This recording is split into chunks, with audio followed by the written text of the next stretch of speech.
안녕하세요. 오늘은 예수님의 탄생과 관련하여서 누가복음 말씀을 중심으로 살펴보도록 하겠습니다. 어제는 우리가 동방박사와 그리고 그 목동들을 비교했다라고 한다면 오늘은 사가랴와 마리아를 비교하면 좋을 것 같아요. 다 참 훌륭한 사람들입니다.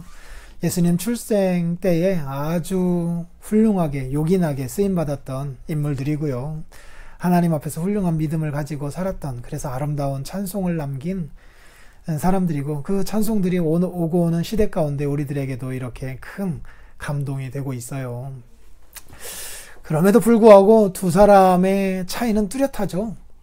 사가랴는 그야말로 어느 정도 나이도 있고 사회적인 지위도 있는 사람이잖아요. 제사장이었던 거 아닙니까? 그리고 마리아는 정말 어린 처자였고요. 여인이었고요. 아직 결혼도 해보지 않은 아주 가난한 집안에 태어난, 누구도 주목하지 않는, 그리고 종교적인 일을 아직 수행하지 않은 여인이었습니다. 처자였어요. 신분에 있어서나 하고 있는 일들에 있어서 뚜렷하게 차이가 나는 사람들이었어요.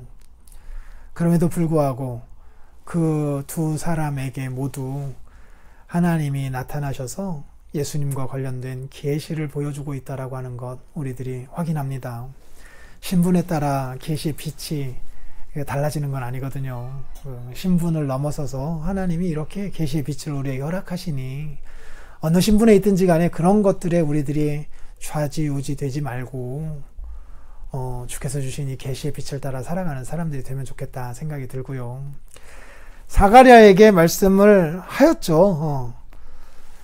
그런데 사가랴가 믿지를 못하였어요. 믿지를 못했어요.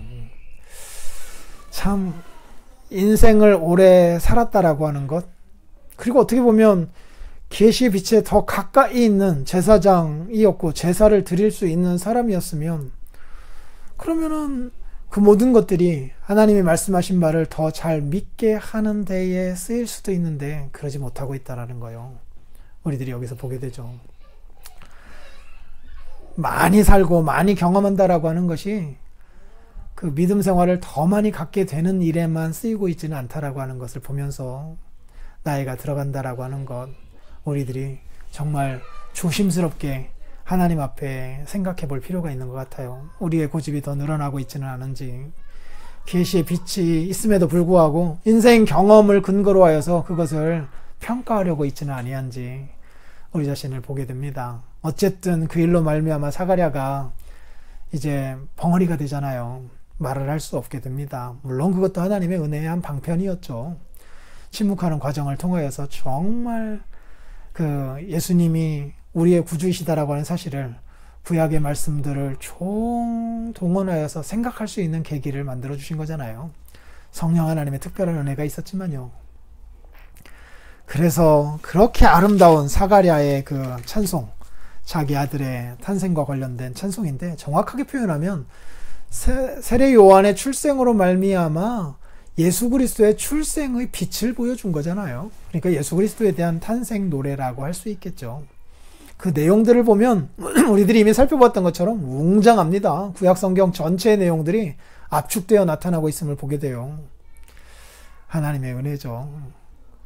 인생 경험 의지하면서 말씀을 믿지 못하였으나 하나님의 특별한 은혜로 침묵의 과정을 통하여서 또 계시의 빛을 주심으로 말미암아 다시 돌이켜서 이 아름다운 찬송을 고백하고 있는 이 멋진 이 신앙의 선배의 모습을 우리들이 거기에서 확인할 수 있었어요. 마리아는 어쩌면 사가랴보다도 믿기 힘든, 그리고 믿기 싫을 수 있는 상황 가운데에 처해 있었고 그 말씀을 들은 거잖아요. 그런데 그 말씀을 듣고도, 동정녀에게 아기가 난다라고 하는 그 위험천만한 말씀을 듣고도 마리아의 반응은 참 위대했습니다. 위대했어요. 그래서 대저 하나님의 모든 말씀은 능하지 못하심이 없느니라. 마리아가 이르되 주의 여종이오니 말씀대로 내게 이루어지이다 라고 천사 앞에 반응하잖아요. 참 그 어린 나이에 이런 믿음의 고백을 하고 있다라고 하는 게 너무너무 신기하고, 그런 마리아의 예쁜 모습을 하나님이 어여삐 여기셔서 예수님을 그 몸에서 태어나게 하셨겠죠. 그리고 그 마리아가 이제 엘리사벳과의 만남을 통하여서 더 분명하게 확신하고, 그러면서 하나님께 찬송하였던 그 모습, 거기서 자기가 얼마나 비천하였는지, 비천한 여종인 자기를 하나님이 어떻게 은혜 베풀어 주셔서 다시 존귀하게 만들어 주셨는지를 노래하고 있잖아요. 그래서 그 반전의 역사를 그 마리아의 찬송을 통하여 우리들이 확인하지 않았습니까? 참 이런 위대한 신앙의 선배들이 있었습니다. 이들이 모두 합력하여서 예수 그리스도의 출생을 노래하게 되었고, 그것이 오늘 우리에게까지 전해졌어요.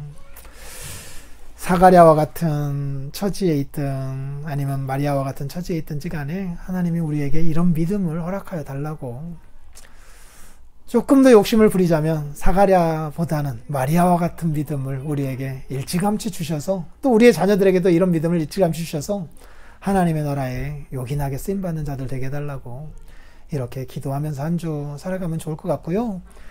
이렇게 우리에게 기쁜 소식으로 오신 예수님을 마음껏 기뻐하고 축하하며 한 주간 살아가 보자고요. 또 내일 뵙겠습니다. 또 저녁에 기도회 때 뵙도록 하겠습니다. 예배 때요.